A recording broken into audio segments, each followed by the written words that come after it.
Това, което ще видите в следващите минути, е картата на България.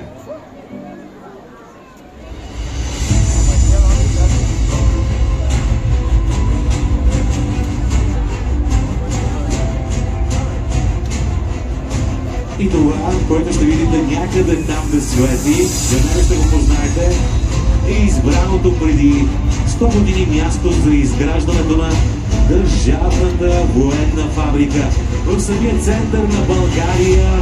И разбира се, това е Казанлък.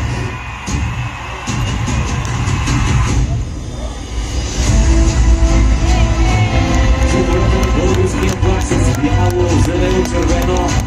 И ето тук, вече 100 години, е Арсенал. Гигантът, известен по целия свят, и именно с това лого, което означава сигурност и най-доброто качество на света. Но трябва да знаем, че годината е 1878. Това е началото на Арсенал. Русенският артилерийски арсенал. Това е първото промишлено предприятие в България. И следва София, 1891 година. За малко повече от 30 години Арсенал е дислоциран в настоящата столица на България. Следва 1924 година. Арсенал е вече в Казанлък и тук започва неговото славно столетие, което всички ние заедно отбелязваме сега. За предприятието следват години на бурно развитие и възход, който продължава и днес. А това са 100-те години Арсенал Казанлък и част от емблемите, свързани с това наистина уникално предприятие.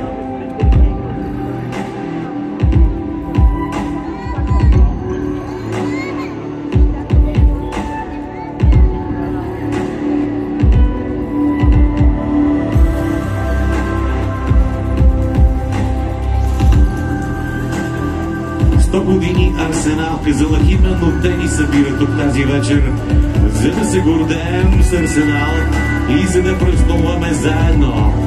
Защото, както многократно бе казано, когато Арсенал празнува, това е общоградският празник, който ни събира тук всички заедно. А сега в небето ще видим изображение, с което обикновено Арсенал се асоциира. Това е централният портал, през който ежедневно преминават хиляди арсеналци.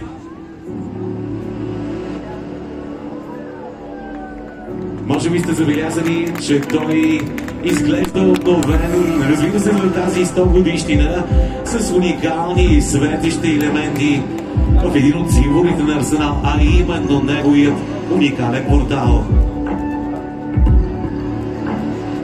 Сега ще видим едно наистина трогателно изображение, а той изобразява пословичната грижа на Арсенал за децата на Казанлък и за децата на региона. Нещо, което неизменно, въпреки всичко, Арсенал продължава да прави, а именно да поддържа, да подкрепя децата. И не само в детската градина, в фолклорни формации, в участия в България и в чужбина. И ще продължи да го прави.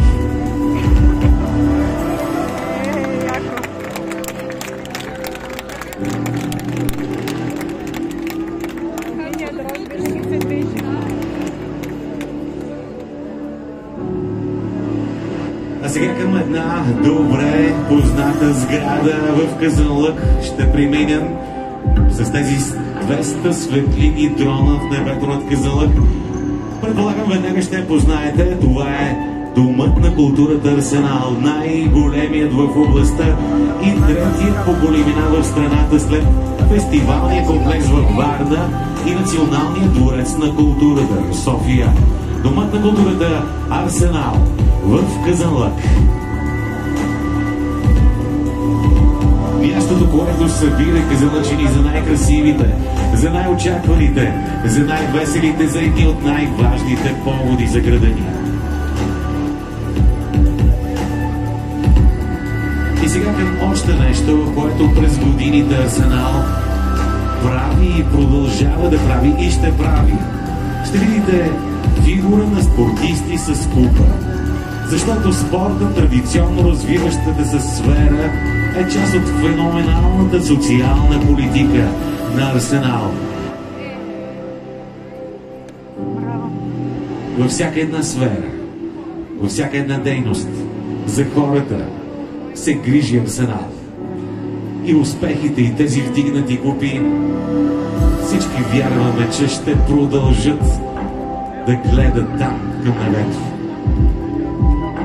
Едва ли има обаче по-подходящо изображение за столетната взаимовръзка между Арсенал и местната власт в Казанлък, именно сътрудничеството, което дава своите плодове и днес.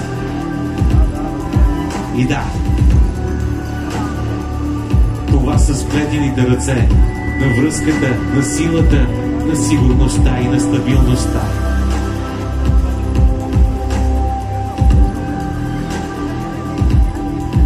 И отново към историята, към този момент, който отново гледаме в небето, ще видим три кратки изречения, които ще се изпишат. И това е юбилейният слоган на Арсенал. Ковем историята. Създаваме традиции.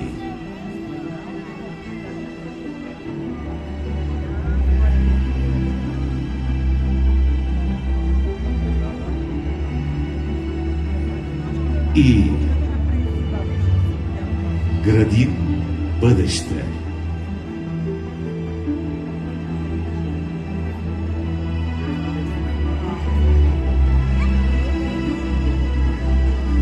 Ковем, създаваме, градим. Всъщност това е Арсенал.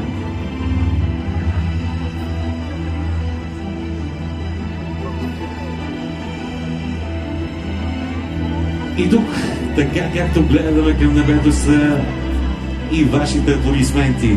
Защото нека да кажем честит юбилей Арсенал. Честит юбилей Казанлък. Да са ни честити тези първите 100 години от установяването на Арсенал на казанлъшка земя. А на всички успешно начало на второто арсеналско столетие. И може би чухте от словото на Николай Ибушев, почетният гражданин на Казанлък, ръководителят, силната на Арсенал, че само за 4 години ще се празнува друг голям юбилей. През 2028 година се навършват 150 години от основаването на Арсенал. И това е първото индустриално предприятие в България, а до тогава да живеем и да работим в мир и да се радваме на успехите на Арсенал и на Казанлък. И бъдете